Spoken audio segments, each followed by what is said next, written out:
तो फिल्म की शुरुआत होती है और हम रोड पर चलते हुए एक आदमी को देखते हैं। यह आदमी ब्लैक था। वो नोटिस करता है कि काफी देर से एक कार उसका पीछा कर रही है। जैसे ही वो मुड़कर अपना रास्ता बदलने ही वाला होता है, तभी कोई इस व्हाइट कार में से निकलकर उस आदमी को किडनैप कर लेता है। इसके बाद सीन यहाँ से कट हो गए, हमें एक कपल को दिखाया जाता है, क्रिस और रोज। एक अजीब बात थी, क्रिस ये बात जानता था कि रोज की फैमिली और उसके टाउन वाले ब्लैक लोगों को पसंद नहीं करते। फिर भी रोज न सिर्फ उसके साथ थी और अब तो वो उसे उसकी फैमिली से भी मिलवाना चाहती थी। क्रिस थोड़ा सा घबराया हुआ सा था। अपने आप को उसने मेंटली प्रिपेयर कर लिया था कि वहाँ के लोग उसका अच्छा वेलकम नहीं करेंगे। पर रोज उसे समझाती है ऐसा कुछ नहीं होगा, देखना सब ठीक हो जाएगा। और क्रिस के दिल में जो डर था उसे किसी से तो शेयर करना था, इसीलिए वो अपने एक दोस्त से ये सारी बात शेयर कर देता है कि वो अपनी फ्रेंड रोज के साथ उसके घर जा रहा है। साथ में वो ये भी बता देता है कि उसकी फैमिली और टाउन वाले ज्यादा ब्लैक लोगों को पसंद नहीं करते, तो हो सकता है कि मुझे इनकार सुनकर ही वापस आना पड़े। उसका दोस्त भी हंसता है और उसे कहता है, अरे मुझे तो ये फिक्र है कि कहीं वो लड़की तुम्हें किसी ट्रैप में फंसा कर न लेकर जा रही हो। क्रिस भी उसकी बात पर हंसता है और ये लोग फोन बंद कर देते हैं। खैर अब वो और रोज सफर के लिए निकल जाते हैं। रोज ड्राइव कर रही होती है और रास्ते में उनके सामने एक हिरन आ जाता है, जिसके कार से टकराने की वजह से हिरन की मौत हो जाती है और ये दोनों ही काफी अपसेट हो जाते हैं। क्रिस क्योंकि एक अच्छा इंसान था, वो इस सब की जिम्मेदारी लेने को तैयार हो जाता है और पुलिस को खुद कॉल करता है। पुलिस जब यहाँ पे आती है, वो उल्टा क्रिस की आईडी मांगने लग जाते हैं क्योंकि क्रिस एक ब्लैक था। ये सब चीजें देखकर रोज को गुस्सा आता है और वो पुलिस ऑफिसर से कहती है, ड्राइव मैं कर रही थी, ये कार मेरी है, इसके डॉक्यूमेंट्स मेरे पास हैं, लाइसेंस भी मेरे पास है, तो आपको क्रिस के लाइसेंस की क्या जरूरत है। क्रिस जब ये देखता है कि रोज उसे इतने अच्छे से डिफेंड कर रही थी, तो उसे बहुत ज्यादा प्यार आता है और अपने फैसले पर उससे फख्र भी होता है। कुछ ही देर में ये लोग अब रोज के घर पहुंच जाते हैं और एक्सपेक्टेशन से बिल्कुल उलट रोज की फैमिली क्रिस का बहुत अच्छे से वेलकम करती है। क्रिस को ये जानकर अच्छा लगता है कि रोज की फैमिली ब्लैक आदमी को इक्वल ही रिस्पेक्ट दे रहे थे। रोज के डैड क्रिस को इस घर का टूर देते हैं और यहाँ पर लगी हुई अपनी फैमिली फोटोज भी दिखाते हैं, जहाँ पर उनके डैड यानी रोज के ग्रैंडपा की भी पिक्चर थी। बताते हैं कि इन्होंने ओलंपिक में दूसरी पोजीशन हासिल की थी रेस में, क्योंकि पहली पोजीशन एक ब्लैक आदमी ने ले ली थी। खैर घर का टूर देते हुए ये लोग यहाँ से बाहर निकल आते हैं और क्रिस नोट करता है कि इस घर में जितने भी नौकर थे वो ब्लैक थे। इससे पहले कि क्रिस कुछ और सोच पाता, रोज के डैड खुद ही उन्हें एक्सप्लेन कर देते हैं कि असल में इन्हें मैंने अपने पेरेंट्स की देखभाल के लिए रखा था, पर जब मेरे पेरेंट्स चले गए तब भी मैंने इन्हें जॉब से नहीं निकाला बल्कि अपनी फैमिली का हिस्सा बना लिया है। ये जानकर क्रिस के दिल में उनकी रिस्पेक्ट और भी ज्यादा बढ़ जाती है। इसके बाद ये सब लोग मिलकर लॉन में बैठ जाते हैं और बातें करने लग जाते हैं। ये लोग क्रिस से क्रिस की फैमिली के बारे में पूछते हैं, तो क्रिस बताता है कि उसकी मॉम के मरने के बाद उसके डैड ने दूसरी शादी कर ली थी और तभी से वो एक दूसरे घर में रहता है। ये जानकर रोज के डैड को एक अजीब सी खुशी होती है। उनके मुंह पर हमें एक अजीब सा एक्सप्रेशन दिखते हैं, ऐसे जैसे कोई उनका मकसद पूरा हो गया हो। नहीं पर अब रोज के डैड उससे अगला सवाल करते हैं, क्या तुम स्मोकिंग करते हो? क्रिस कहता है, हाँ करता तो हूँ, लेकिन मैं इसे जल्दी छोड़ना चाहता हूँ। तो उसके डैड कहते हैं, मुश्किल नहीं, तुम इसके लिए मेरी वाइफ से हेल्प ले सकते हो, वो एक मेंटलिस्ट है और हिप्नोटाइज करके कुछ भी कर सकती है। उसने मुझे भी हिप्नोटाइज करके मेरी सिगरेट छुड़वा दी थी। क्रिस को ये बात थोड़ी अजीब लगती है कि जो आदत वो इतने सालों से छोड़ना चाह रहा था, क्या हिप्नोटाइज के एक सेशन से उसकी ये आदत जा सकती थी। खैर वो मुस्कुरा देता है और यहाँ पर इनकार कर देता है। फिर अब डायरेक्ट डिनर का टाइम हो जाता है और डिनर करते हुए क्रिस नोटिस करता है कि इस घर की मेड अजीब तरीके से उसके ऊपर नजर रखी हुई थी। इतनी ही देर में यहाँ पर रोज का भाई भी आ जाता है, जो उससे काफी अजीब बातें करता है और उसे फाइट करने को भी कहता है, पर क्रिस बहुत ही अक्लमंदी से उसे मना कर देता है। डिनर के बाद ये लोग रूम में चले जाते हैं और रोज क्रिस से अपने भाई के बिहेवियर के लिए माफी मांगती है, लेकिन क्रिस उसे कहता है, मुझे कुछ बुरा नहीं लगा। इसके बाद ये लोग सोने की कोशिश करते हैं। रोज तो सो जाती है, पर क्रिस को आज नींद नहीं आ रही थी। उसे यहाँ की वाइब कुछ अजीब लग रही थी। बज़ाहिर तो सब कुछ यहाँ ठीक था, लेकिन क्या अजीब था उसे ये भी समझ नहीं आ रहा था। कंफ्यूजन में अब वो घर से बाहर चला जाता है और देखता है कि वो आदमी जो यहाँ पर गार्डनिंग कर रहा था, वो तेजी से भागते हुए उसकी तरफ आ रहा है। वो डर जाता है, लेकिन ये आदमी उसको कुछ भी किए बगैर यहाँ से अपने ट्रैक पर चला जाता है, जैसे वो भागने की प्रैक्टिस कर रहा हो। जबकि वो ऊपर विंडो में देखता है तो वहाँ मही को खड़ी हुई दिखाई देती है, जो अभी भी उसे अजीब नजरों से घूर रही थी। उसे ये सब बहुत ज्यादा अजीब लग रहा था, इसीलिए वो अंदर चला गया। क्रिस ने बाहर स्मोक भी किया था। अब जैसे ही वो घर के अंदर आया तो उसके स्मेल से रोज की मॉम को पता चल गया कि वो स्मोकिंग करके आया है, इसीलिए वो क्रिस से कहती है, ये तुम्हारी आदत अच्छी नहीं है, आओ बैठो, मैं तुम्हारी आदत छुड़वा देती हूँ। क्रिस बैठना नहीं चाहता था, पर पता नहीं उनके लफ्जों में ऐसा क्या था कि क्रिस उस तरफ खींचता चला गया और उनके सामने सोफे पर बैठ गया। इस औरत के हाथ में इस टाइम एक चाय का कप और एक चम्मच थी जिसे वो बार बार घुमा रही थी। वो क्रिस से क्रिस की मॉम की मौत के दिन के बारे में सवाल करती है तो क्रिस थोड़ा ऑकवर्ड हो जाता है। वो जवाब नहीं देना चाहता था, लेकिन हमने देखा कि उस औरत ने जैसे ही कप में चम्मच तेजी से हिलाना शुरू किया तो क्रिस जैसे हिप्नोटाइज होने लगा। उसकी आंखों से आंसू आ गए और वो किसी ट्रांस में जाते हुए इस औरत को सारी वो बातें बताने लगा जो वो बताना भी नहीं चाहता था। क्रिस को समझ नहीं आ रहा था कि क्या हो रहा है। वो औरत सिर्फ एक कप और एक चम्मच से उसे हिप्नोटाइज कर रही थी। कुछ ही देर में वो क्रिस के ऊपर इतना कंट्रोल पा लेती है कि क्रिस अपने दिमाग में एक वॉइड में चला जाता है, एक खाली दुनिया में चला जाता है, जबकि असल दुनिया में उसकी बॉडी पैरालाइज महसूस होती है। वो देख पा रहा था, सुन पा रहा था, लेकिन बोल नहीं पा रहा था, अपनी बॉडी नहीं मूव कर पा रहा था। अगले सीन में वो एकदम से चौंक जाता है। इस टाइम वो अपने बेड पर था। उसे लगा कि रात जो कुछ हुआ वो सिर्फ उसका ख्वाब है। उसने बहुत बड़ा शुक्र किया। फिर सब कैमरा लिए बाहर चला जाता है, वॉक करते हुए कुछ जंगल में पिक्चर्स वगैरह लेता है और जब वो वापस आता है तो उसकी मुलाकात यहाँ की गार्डनर से हो जाती है। क्रिस उससे अच्छे से बात करना चाहता था, उसे अपना दोस्त बनाना चाहता था, पर यहाँ क्रिस एक अजीब सी चीज फील करता है कि वो लड़का जवान होकर भी बूढ़ों जैसे बातें कर रहा था। इस टाइम पर क्रिस भी बातें करना बंद कर देता है और तब वो लड़का पूछता है, तुम्हारा कल रात का सेशन कैसा रहा? क्रिस उसे अजीब सी नजरों से देखता है तो वो खुद ही कह देता है, वही हिप्नोटाइज वाला और सिगरेट छोड़ने वाला सेशन। उसकी बातों से क्रिस डर जाता है। यानी रात जो कुछ भी हुआ था, जिसे वो अपना ख्वाब समझ रहा था, वो एक हकीकत थी। वो फौरन रोज के पास जाता है और कहता है, तुम्हारी मॉम ने मेरे साथ अच्छा नहीं किया, मेरी इजाजत के बगैर मुझे हिप्नोटाइज किया। वो बात अलग है कि उनका सेशन काम भी करके आया और अब मुझे सिगरेट के बारे में सोचकर भी उल्टी आ रही है। वो रोज से कहता है ये सब ठीक नहीं हुआ और मेरा अब यहाँ रुकने का और दिल नहीं कर रहा। अभी वो ये बात ही कर रहा था कि उसने नोट किया कि एक के बाद एक यहाँ पर बहुत सारी लग्जरी कार्स आकर रुकी थी, जिन्हें देखकर वो हैरान हो जाता है। रोज उसे बताती है कि मॉम डैड ने तुम्हारे आने की खुशी में एक पार्टी रखी है, चलो नीचे चलते हैं। वो अपनी सारी बातें भूल जाता है और नीचे चला जाता है। अब यहाँ पर एक और अजीब काम होता है।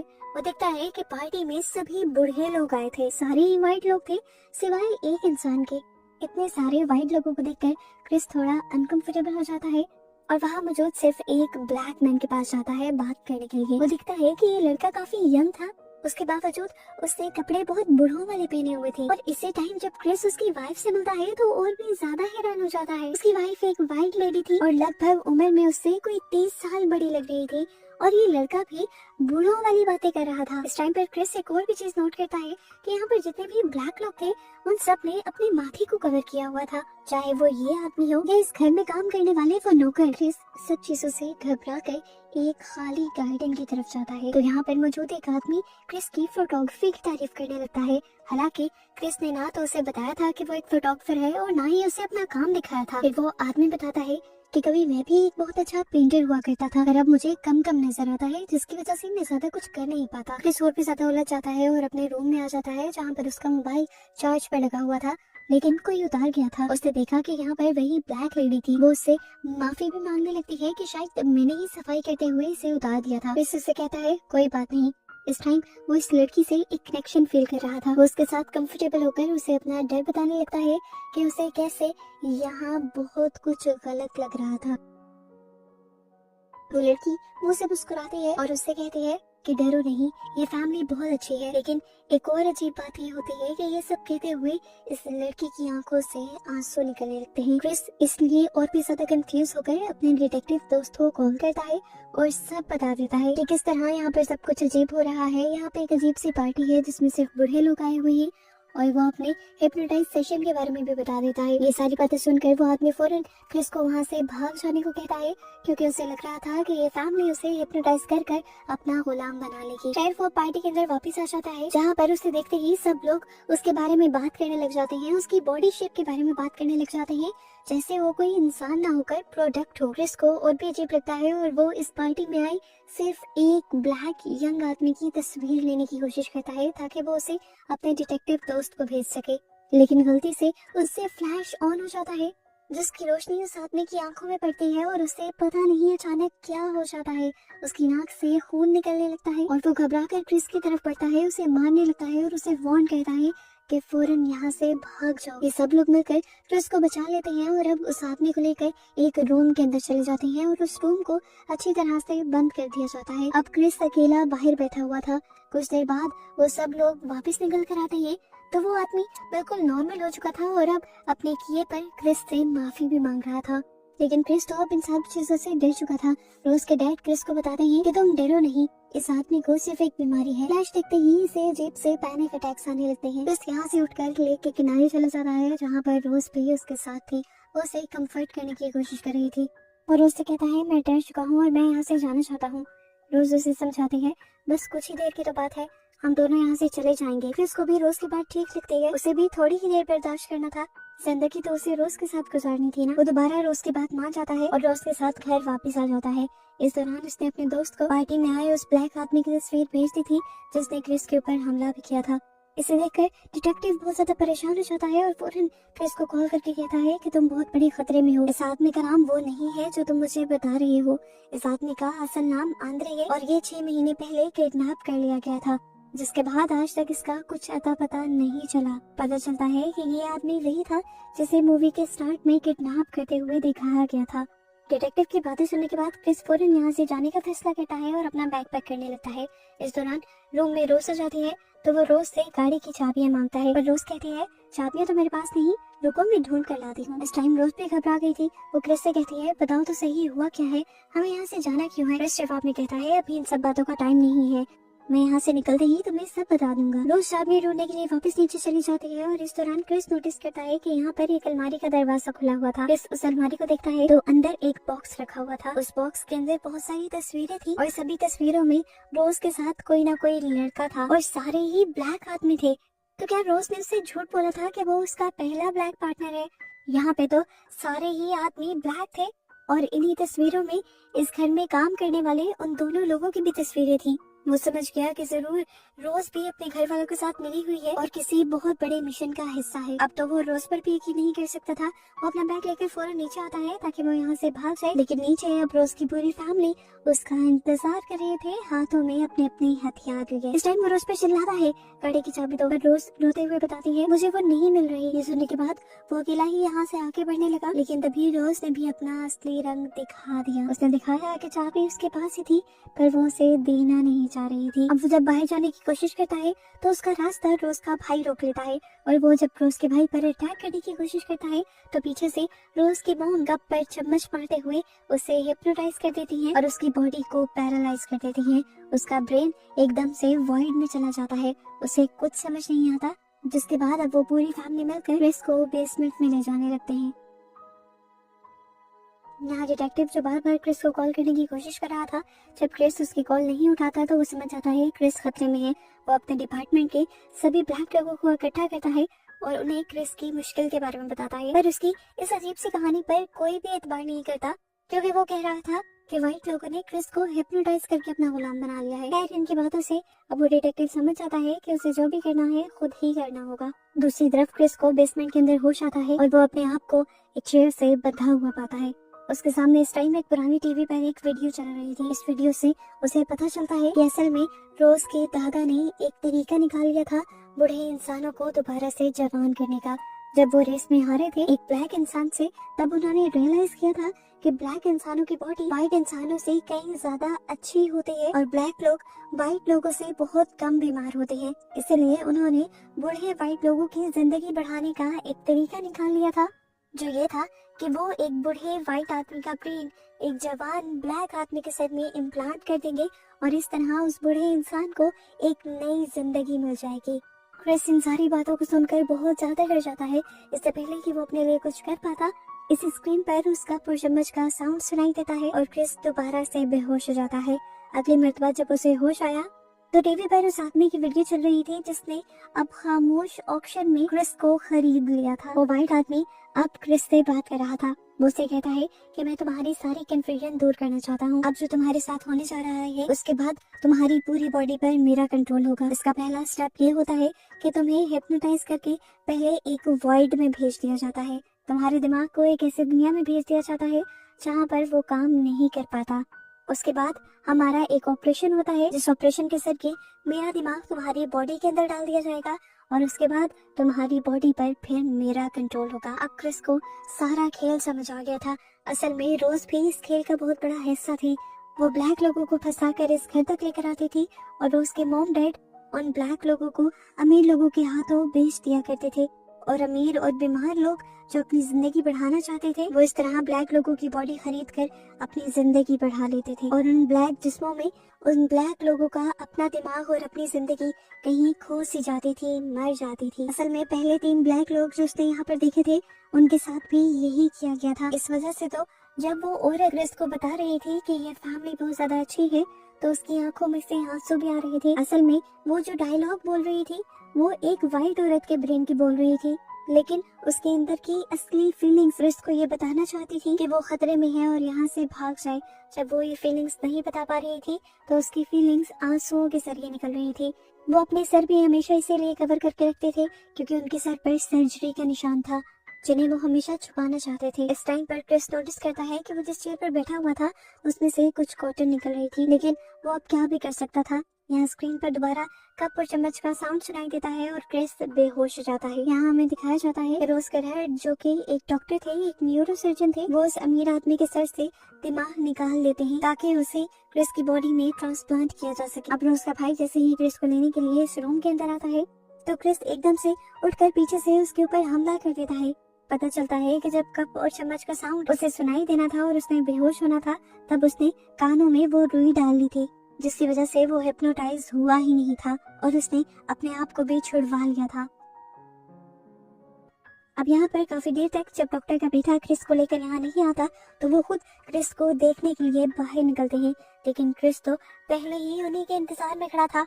एक बड़ा सा हिरन का स्टैचू लिए उनको बाहर आता देखकर वो स्टैचू उनके पेट के अंदर स्टैब कर देता है और हिरन के सींग उनकी बॉडी के आर पार हो जाते हैं और उनकी वहीं पर मौत हो जाती है। इसके बाद जब वो भागने के लिए बाहर आता है तो वहाँ उसे रोज की मॉम दिखाई दे देती है। उसे इस तरह खड़ा देखकर रोज की मॉम समझ जाती है कि वो हिप्नोटाइज नहीं हुआ। वो फौरन उसे हिप्नोटाइज करने का सोचती है और अपने कप और चम्मच की तरफ भागती है, लेकिन इससे पहले कि वो उस तक पहुंच जाती क्रिस ज्यादा तेजी से भागता है और उनके पहुंचने से पहले ही उस कप और चम्मच को गिरा कर तोड़ देता है। इस कप और चम्मच के बगैर ये औरत कुछ भी नहीं थी, ये कप और चम्मच ही उसकी सारी ताकत थी। अब अपने आप को बचाने के लिए वो यहाँ से एक स्क्रू ड्राइवर उठा लेती है और क्रिस के ऊपर हमला करने की कोशिश करती है, पर क्रिस इस हमले को न सिर्फ रोकता है बल्कि उसी के हाथ में पकड़ा हुआ स्क्रू ड्राइवर उसी के सर के अंदर स्टैब कर देता है और वो औरत भी यहीं पर मर जाती है। दूसरी तरफ हमें दिखाया जाता है कि उन दोनों के बेटे को होश आ चुका था जो क्रिस को रोकने के लिए उसके पीछे भागता है, लेकिन क्रिस ने इस टाइम जो अपने हाथ में स्क्रू ड्राइवर पकड़ा हुआ था उसी से वो उस आदमी की टांग पर काफी मरतबा हमला करता है और फिर उससे अपनी जान छुड़वा कर यहाँ से भागने की तैयारी करता है। जबकि ऊपर रोज वो तो बड़े मजे से अपने कानों में हेडफोन लगाए एक नए शिकार की तलाश में निकल चुकी थी। क्रिस यहाँ से बाहर निकलने में कामयाब हो चुका था। वो एक गाड़ी में बैठता है और यहाँ से भागने ही वाला होता है कि उसकी गाड़ी से इस घर की काम वाली टकरा जाती है जो असल में इस घर की काम वाली थी नहीं। उसके सर में असल में रोज की ग्रैंड माँ का दिमाग था। वैसे तो इस टाइम क्रिस को उसके बारे में सोचना नहीं चाहिए था, लेकिन जब वो उस लड़की को रोड पर पड़ा देखता है तो उसे अपनी मोम की याद आती है। बचपन में भी उसकी मोम की बिल्कुल इसी तरह मौत हुई थी। एक एक्सीडेंट में वो इसी तरह रोड पर गिर गई थी और क्रिस क्योंकि बहुत छोटा था तो वो एम्बुलेंस को नहीं बुला पाया था। इन सारी चीजों को याद करते हुए क्रिस उस औरत को रेस्क्यू करने का फैसला करता है ताकि बचपन के रिग्रेट्स उसके दिल से खत्म हो सके। पता चलता है कि इस एक्सीडेंट की आवाज ऊपर से रोज ने भी सुन ली थी। वो भी अब बंदूक लिए बाहर आ जाती है, जबकि गाड़ी में वो औरत भी क्रिस के ऊपर ही हमला कर देती है कि तुमने मेरी पूरी फैमिली को मार डाला। उसके हमला करने की वजह से क्रिस जो इस टाइम गाड़ी चला रहा होता है उसकी गाड़ी का बैलेंस आउट होकर गाड़ी एक दरख्त से टकरा जाती है और इस एक्सीडेंट की वजह से वो लड़की आखिर मारी जाती है और क्रिस बच जाता है। गाड़ी से निकलकर वो यहाँ से भागने की कोशिश करता है तो पीछे से रोज उसके ऊपर कई गोलियां चलाती है, पर क्रिस सारी गोलियों से बच जाता है। तो यहाँ पर रोज अपने ग्रैंडपा को आवाज देती है, या कह लें कि उस आदमी को आवाज देती है जिसके सर में उसके ग्रैंडपा का दिमाग था। अब क्योंकि उसके ग्रैंडपा एक बहुत बड़े रेसर रह चुके थे तो वो जल्दी से भागकर क्रिस को पकड़ भी लेते हैं और उसे गला घोंट कर मारने भी लगते हैं। इस टाइम क्रिस मर ही जाता है, पर एकदम से उसके दिमाग में एक आइडिया आता है। वो अपना मोबाइल निकालता है और उसकी फ्लैश ऑन कर देता है, जिससे ये लड़का जो असल में हिप्नोटाइज था वो अपनी असल स्टेट में वापस आ जाता है होश में आते ही वो आदमी एक सेकंड में सारी गेम समझ आता है कि उसे हिप्नोटाइज करके उसके सर में किसी और का दिमाग डाला गया है जो ज्यादातर उसकी बॉडी पर कंट्रोल रखे हुए है। वो रोज के दिए हुए धोखे को भी समझ आता है और इस टाइम रोज के सामने एक्टिंग करता है और कहता है ये बंदूक मुझे दो, मैं इस आदमी को मारना चाहता हूँ। रोज उसे वो बंदूक पकड़ा देती है और वो आदमी रोज पर ही शूट कर देता है।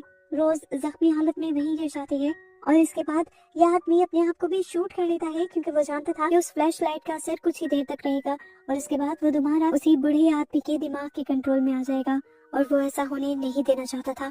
अपनी बॉडी पर वो किसी और का कंट्रोल नहीं चाहता था, इसलिए उस आदमी ने इस टाइम अपनी जान दे दी। रोज जिसके पास इस टाइम वो गन थी, वो इस गन को दोबारा उठाकर क्रिस को मारने की कोशिश करती है, पर क्रिस इस गन को वहाँ से दूर कर देता है। रोज अब की बार अपने आप को बचाने के लिए दोबारा क्रिस को अपनी बातों में लगाने की कोशिश करती है और कहती है कि मैं तुमसे बहुत ज्यादा प्यार करती हूँ। पर क्रिस तो सारी सच्चाई पहले से ही जानता था, वो उसकी बातों में नहीं आता और उसका गला घोटकर उसे मार देता है। इसी टाइम पर यहाँ पर पुलिस आ जाती है और क्रिस ये देखकर बहुत ज्यादा डर जाता है। वो जानता था कि पुलिस उसे ही कसूरवार समझेगी क्योंकि उन्होंने अपनी आंखों से उसे रोज को मारते हुए देखा था। लेकिन यहाँ पर क्रिस की किस्मत चल जाती है। पता चलता है कि पुलिस की वैन में और कोई नहीं बल्कि उसका दोस्त ही था जो उसे रेस्क्यू करने आया था। वो क्रिस को लेकर यहाँ से चला जाता है। क्रिस की जिंदगी बच जाती है और पीछे से रोज मर जाती है और इस तरह ये सब दिखाते हुए ये मूवी यहाँ खत्म हो जाती है।